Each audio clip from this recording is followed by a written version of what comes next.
Ladies and gentlemen, Mr. Cropper here. I want to have a conversation with you that nobody wants to have, apparently. I've been told that the conversation with Rucka was unnecessary and uncomfortable. And I agree that it was uncomfortable. It's the unnecessary part that I'm not sure about.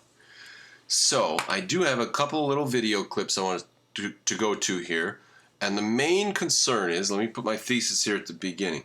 The main concern is that if we don't understand the reasons for the differences in the races, then we're going to have the wrong reason. And if we have the wrong reason for the differences between the races, then that could lead to improper action, right? Action against reality. Okay, if the difference between the outcome in the races is genetic, then we can all just wave our hands and get on with our lives.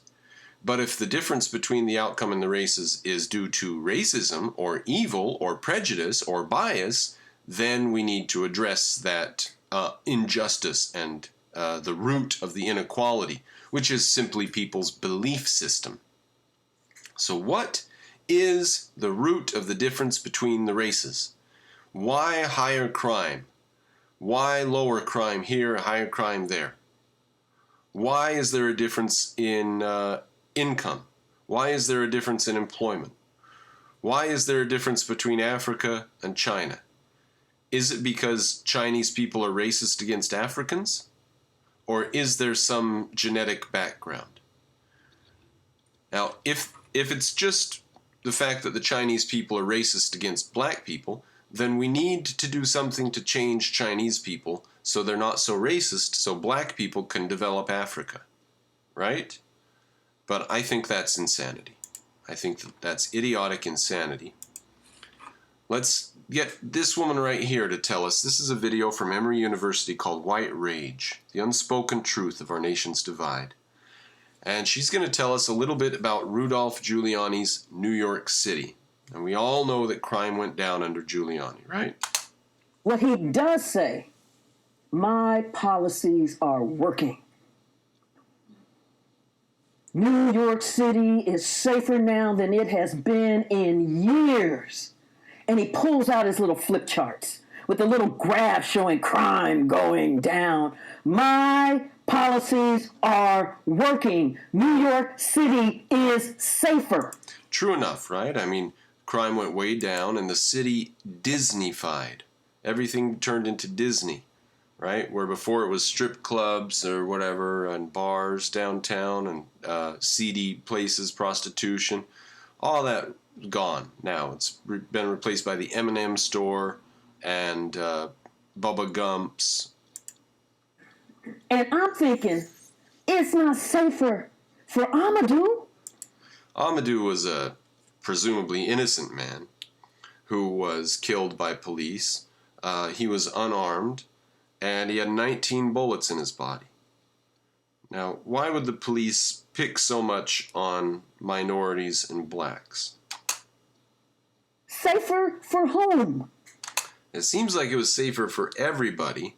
I mean, if you say that crime went down in a city, then you're saying that it's not quite as safe anymore for criminals, right? So safer for everybody, I think. I think we could all agree it's safer for everybody except the criminals. And apparently, some of the people in the minority neighborhoods, like this guy who had 19 bullets in his body. Now, do we attribute the difference in our neighborhoods just to the badness of the white cops? And the policies that he's talking about, it's the broken windows policing policy. That broken windows policing policy basically hyper-polices black and brown neighborhoods. All right, black and brown neighborhoods, huh? I was in New York City in 1997 or 8 or 99, I can't remember what year it was, and was trying to drink a beer on the street. I was a teenager. I shouldn't have been drinking, but I had acquired a beer and was trying to just walk along and drink it, and I was strongly advised that I would be in jail very soon if I continued that activity as a young white man. So I don't know how correct she is. I was also told that it used to be kosher to smoke weed on the streets in New York City, but is no longer. That's what I was told back in the late 90s in the Giuliani era. So I don't know if this lady is correct that it was just policing of minority and black neighborhoods. My evidence from having been there on the ground and having a brother who lived near Times Square, my evidence is that they heavily policed everybody in the city. Anybody walking down the street drinking a beer was done. You got a ticket and possibly even arrested. I was told you don't get ticketed for that, you go to jail for that. But fair enough, so they hyper-policed minority and black neighborhoods. Let's take it from her. I say that they hyper-policed the broken window policy all over the city, but she says mostly in black and minority neighborhoods. Well, isn't that interesting that that would lead to a reduction in crime? A big, historic reduction in crime. Isn't that interesting? Take it from her if you won't take it from me. All right. Highline College has a video called What Does It Mean to Be White in a Society That Proclaims Race Meaningless? And this is where we get to the crux of the matter. If there's a difference between the outcome in the races, what is the root of that difference? I believe that it's genetic. I believe that Oriental people are better at math because they have a slightly higher IQ on average. Not all of them. I believe that black people are better at the Olympics because they have more physical fitness, because they live in a wilder environment in Africa with less civilization. And it's much more important to be physically healthy if you are involving yourself in getting your dinner through your physical prowess rather than through your mental prowess. You know, in Europe, we've got a lot of people who make their living running machines or whatever, and they've done so for centuries. So we've got these fat, round people who aren't particularly physically fit.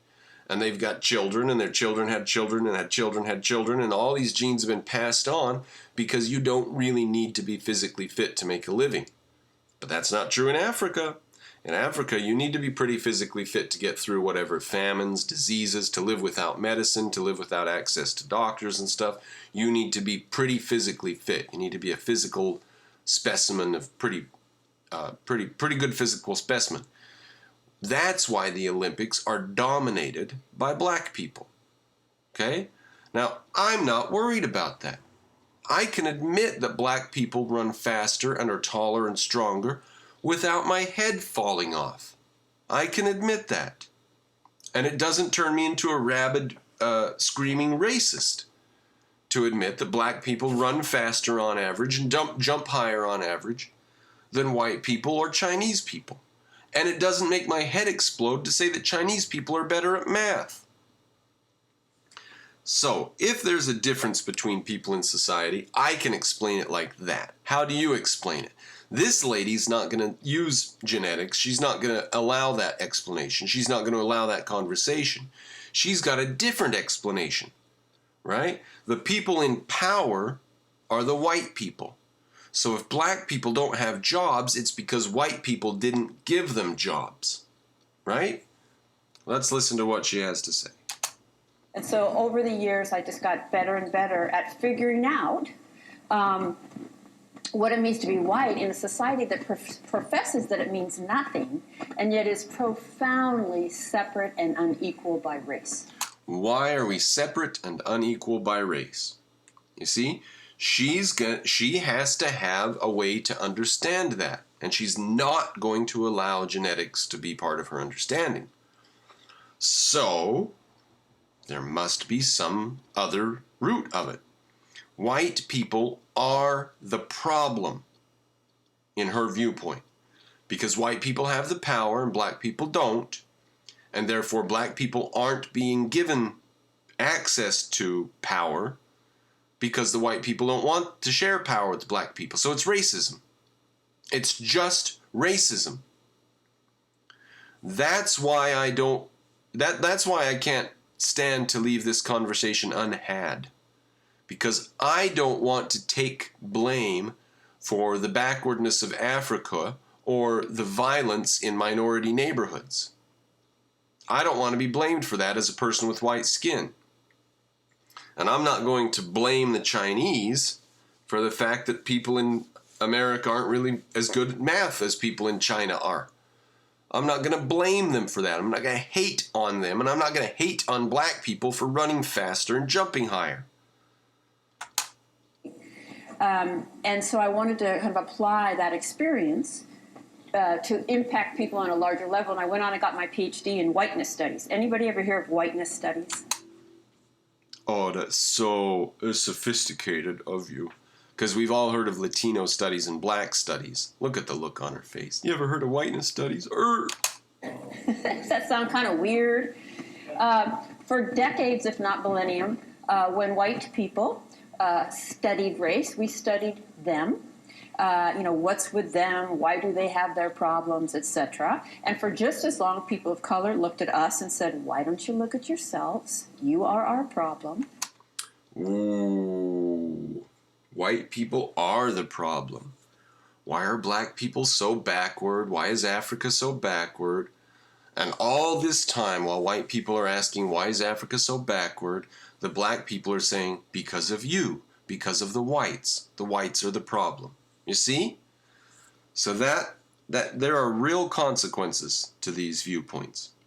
If you believe that white people and black people and Chinese people are all absolutely equal, there's absolutely no difference between us, then you're going to have to come up with some other explanation for why there are differences in our societies. All of this, it doesn't look like that anymore for me. So I want to talk about what new racism looks like. What's the new racism? How is it that individually most white people feel like they are exempt from any racist conditioning, and yet we have so much racial inequity? So how can white people actually not be racist, yet the races are not equal? Okay? If the races have inequality, then white people must be racist. If white people are not racist, then the races will be equal. Okay? Do you see that? Do you see why it's important to understand that genetics are important here? Because otherwise you're going to blame white people. Okay? Genes are the source of our differences, not the behavior of white people. That's why Mr. Cropper will not let this conversation go.